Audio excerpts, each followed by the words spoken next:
মৃত্যুদণ্ডের রায় ঘোষণা করবে আন্তর্জাতিক আদালত। ভয়াবহ বিপদে শেখ হাসিনা। এখন কি করবে ভারত? ক্ষমা চেয়েও লাভ হলো না সেনাপ্রধানের। অবিশ্বাস্য এই কাণ্ড ঘটালেন তাজুল ও নাবিলা। সেনাপ্রধান ওয়াকার কেন শেখ হাসিনাকে দেশ থেকে পালাতে সহায়তা করেছিল? ফাঁস হলো গোপন তথ্য। ইসলামী দল বনাম বাম দল, ভোটের মাঠে কার সমর্থন বেশি? আত্মবিশ্বাস যাচ্ছে কোথায় বিএনপির? সেনা বিদ্রোহের ছক কষেছিলেন শেখ হাসিনা। দিল্লি বসে অর্থ জোগাড় করেছে পলাতক সাবেক এমপি মন্ত্রীরা। এবং সর্বশেষ জানাবো, বাংলাদেশের নির্বাচনে ভারতের নাক গলানো মানবে না সরকার। সেনা বিদ্রোহ করার ষড়যন্ত্র করছে দিল্লি।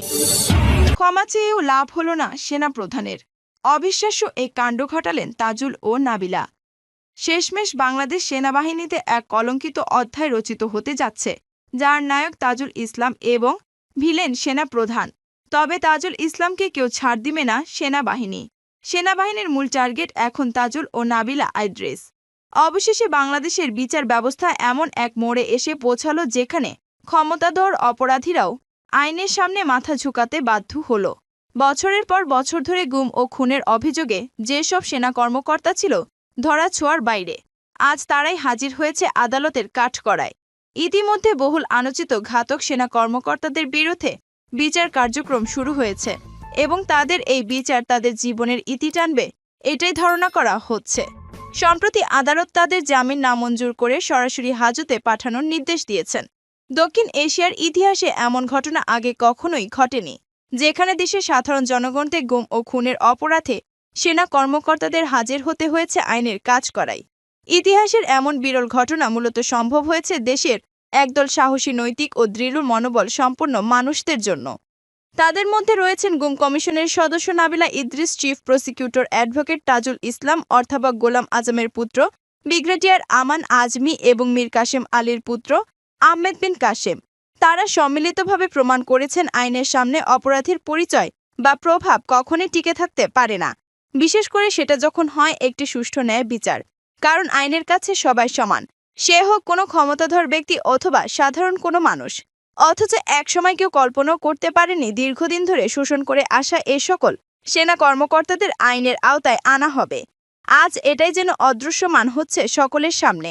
বহু বছর ধরে ক্ষমতার আড়ালে লুকিয়ে থাকা এসব প্রভাবশালী কর্মকর্তা অবশেষে আদালতের সামনে হাজির হতে বাধ্য হয়েছেন। এই ঘটনা শুধু আইনিই নয়, নৈতিক সাহসের এক বিরল দৃষ্টান্ত। বিশ্লেষকরা বলছেন, বিচার কার্যক্রম শুরু করাটা ছিল রাজনৈতিকভাবে ক্ষমতাসীনদের অপসারণের চেয়েও কঠিন একটি চ্যালেঞ্জ। কারণ এটি শুধুমাত্র একটি মামলার বিচার কার্য নয়, বরং রাষ্ট্রযন্ত্রের একটি জটিল ক্ষমতা কাঠামোর বিরুদ্ধে ন্যায় বিচার প্রতিষ্ঠার লড়াই। তবু নাবিলা ইদ্রিস, তাজুল ইসলাম, আমান আজমি এবং আহমেদ বিন কাসেমরা সেই কঠিন পথকেই বেছে নিয়েছিলেন, যেখানে বারবার জীবনের ঝুঁকি থাকলেও তারা পিছিয়ে যায়নি। দক্ষিণ এশিয়ার রাজনীতিতে কোনো নির্বাচিত সরকার এ ধরনের দৃষ্টান্ত স্থাপন করতে পারেনি। অথচ এখানে কয়েকজন নির্ভীক আইনজীবী ও মানবাধিকার কর্মী নিজেদের নিরাপত্তা বিসর্জন দিয়ে এমন এক ইতিহাস গড়েছেন, যা ভবিষ্যতে স্বৈরশাসক কিংবা ক্ষমতাসীন কর্তৃপক্ষের নির্দেশে গুম ও খুনের সংস্কৃতিকে রুখে দিবে। তাদের এই পদক্ষেপ আসলে এক নতুন রাজনৈতিক নীতির সূচনা করবে, যেখানে রাষ্ট্রের ক্ষমতার সীমা নির্ধারিত হবে মানবাধিকারের ভিত্তিতে। এদিকে প্রধান প্রসিকিউটর অ্যাডভোকেট তাজুল ইসলাম সেনাবাহিনীর প্রতি কৃতজ্ঞতা প্রকাশ করে বলেছেন, এই বিচার কার্যক্রমে তাদের সহযোগিতা অত্যন্ত গুরুত্বপূর্ণ ভূমিকা রেখেছে। তবে তিনি একই সঙ্গে সতর্ক করে বলেন, কিছু প্রভাবশালী গোষ্ঠী ইচ্ছাকৃতভাবে সরকার, ট্রাইব্যুনাল ও সেনাবাহিনীর মধ্যে বিভাজন তৈরি করার চেষ্টা করছে। তার মতে, গুম ও হত্যার ঘটনায় অভিযুক্ত ব্যক্তিরা স্বতন্ত্রভাবে অপরাধী। তাদের দোষ কোনোভাবেই সমগ্র প্রতিষ্ঠান হিসেবে সেনাবাহিনীর উপর চাপানো উচিত নয়। এটি কেবল অনৈতিক নয়, বরং জাতীয় স্বার্থের পরিপন্থী। ইতিহাসের পাতা থেকে কখনো কখনো এমন সব সত্য বেরিয়ে আসে যা আমাদের বিশ্বাসকে নাড়িয়ে দেয়। শেখ হাসিনার পতন এবং দেশ ত্যাগের নাটকীয় সেই দিনগুলোর কথা মনে আছে? কিন্তু সেই পর্দার আড়ালের আসল খেলাটা কি ছিল? কে সাহায্য করেছিল শেখ হাসিনাকে দেশ ছাড়তে? উত্তরটা যতটা সহজ, তার পেছনের সমীকরণটা ততটাই জটিল। আর সেই উত্তরের কেন্দ্রে রয়েছে বাংলাদেশ সেনাবাহিনী। হ্যাঁ, আপনি ঠিকই শুনেছেন। যে সেনাবাহিনী দেশের সার্বভৌমত্বের প্রতীক, তারাই কি তবে একজন স্বৈরশাসককে দেশ ত্যাগে সহায়তা করেছিল? এটা কি ছিল গোপন কোনো সমঝোতা, নাকি দেশকে এক ভয়াবহ গৃহযুদ্ধ থেকে বাঁচানোর শেষ চেষ্টা? কেন সেনাবাহিনী শেখ হাসিনাকে আইনের হাতে তুলে না দিয়ে নিরাপদে ভারতে পাঠিয়ে দিল? শেখ হাসিনা দেশ ত্যাগের পেছনে সেনাবাহিনীর ভূমিকা নিয়ে আদালতে যে চাঞ্চল্যকর তথ্য দিয়েছে চিফ প্রসিকিউটর তাজুল ইসলাম, তাতেই এই বিতর্কের আগুন নতুন করে জ্বলে উঠেছে। কিন্তু এই ঘটনার বীজ রোপিত হয়েছিল বহু আগে। শেখ হাসিনা তার দীর্ঘ শাসনামলে অত্যন্ত সুকৌশলে পুরো রাষ্ট্রযন্ত্রকে নিজের নিয়ন্ত্রণে নিয়ে এসেছিলেন, যার সবচেয়ে গুরুত্বপূর্ণ অংশ ছিল সেনাবাহিনী। শেখ হাসিনা জানতেন বাংলাদেশের রাজনীতিতে টিকে থাকতে হলে সেনাবাহিনীকে নিয়ন্ত্রণে রাখা কতটা জরুরি। ২০০৯ সালে দ্বিতীয়বার ক্ষমতায় এসে তিনি সেই কাজটি শুরু করেন। তার কৌশল ছিল মারমুখী: এক, বিশ্বস্ত ও অনুগতদের পদোন্নতি। সেনাবাহিনীর শীর্ষ পদগুলোতে, যেমন সেনাপ্রধান থেকে শুরু করে ডিভিশনাল কমান্ডার পর্যন্ত, তিনি এমন কর্মকর্তাদের নিয়োগ দেন যারা হয় রাজনৈতিকভাবে তার প্রতি অনুগত অথবা যাদের সাথে তার ব্যক্তিগত বা পারিবারিক সম্পর্ক রয়েছে। এর মাধ্যমে পুরো চেইন অফ কমান্ড তার নিয়ন্ত্রণে চলে আসে। ২. পিলখানা ট্র্যাজেডির সুযোগ গ্রহণ। ২০০৯ সালে পিলখানা হত্যাকাণ্ড ছিল সেনাবাহিনীর জন্য এক বিরাট ধাক্কা। ৫৭ জন মেধাবী সেনা কর্মকর্তা তাকে হারানোর পর বাহিনীতে যে হতাশা এবং ক্ষোভ তৈরি হয়েছিল, শেখ হাসিনা সেটিকে কাজে লাগান।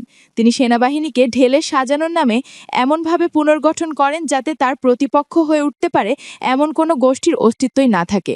৩. অর্থনৈতিক নির্ভরশীলতা তৈরি। শেখ হাসিনা সেনাবাহিনীকে বিভিন্ন উন্নয়নমূলক প্রকল্পে যুক্ত করেন। রাস্তা, সেতু, বিমানবন্দর নির্মাণ থেকে শুরু করে তথ্য প্রযুক্তি, সব ক্ষেত্রেই সেনাবাহিনীকে অর্থনৈতিকভাবে লাভবান করা হয়। এছাড়া জাতিসংঘের শান্তিরক্ষা মিশনে অংশগ্রহণ বাড়িয়ে দিয়ে সেনা সদস্যদের জন্য ব্যক্তিগত সম্মান ও আর্থিক সচ্ছলতার এক নতুন দুয়ার খুলে দেন তিনি। ফলে সেনাবাহিনীর একটি বড় অংশ সরকারের উন্নয়নমূলক কাজের অংশীদার হয়ে ওঠে এবং সরকারের পতন তাদের নিজেদের জন্য অর্থনৈতিক ক্ষতির কারণ হতে পারত। ৪. গোয়েন্দা সংস্থার ব্যবহার। ডিজিএফআই এবং এনএসআই এর মতো গোয়েন্দা সংস্থাগুলোকে তিনি তার চোখ ও কান হিসেবে ব্যবহার করেন।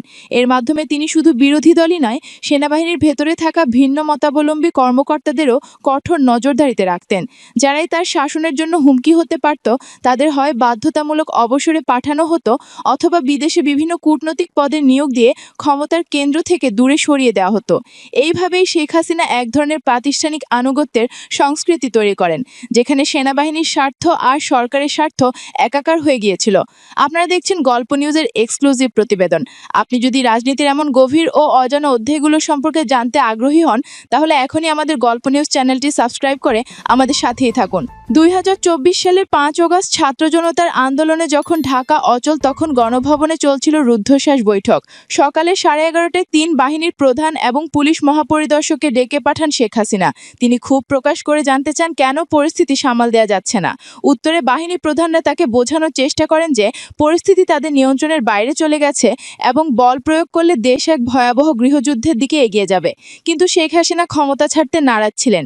এরপর তার বোন শেখ রেহানাকে নিয়ে আলাদা কক্ষে আলোচনা করেন বাহিনী প্রধানরা।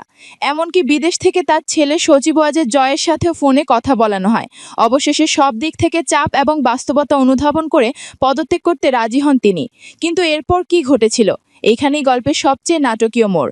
শেখ হাসিনাকে আইনের হাতে তুলে না দিয়ে সেনাবাহিনী তাকে দেশ ত্যাগের জন্য মাত্র ৪৫ মিনিটের জন্য সময় বেঁধে দেয়। আন্তর্জাতিক ফ্লাইট ট্র্যাকিং সার্ভিস flightradar24.com এর তথ্যের বরাত দিয়ে পার্শ্ববর্তী ভারতীয় প্রভাবশালী সংবাদ মাধ্যম ইন্ডিয়া টুডে জানায় AGF ১৪৩ ও কল সাইনের একটি বিমান, যা বাংলাদেশ সেনাবাহিনীর একটি লকহিড C-163 হারকিউলিস পরিবহন বিমান, ৫ আগস্ট বাংলাদেশ থেকে উড্ডয়ন করে।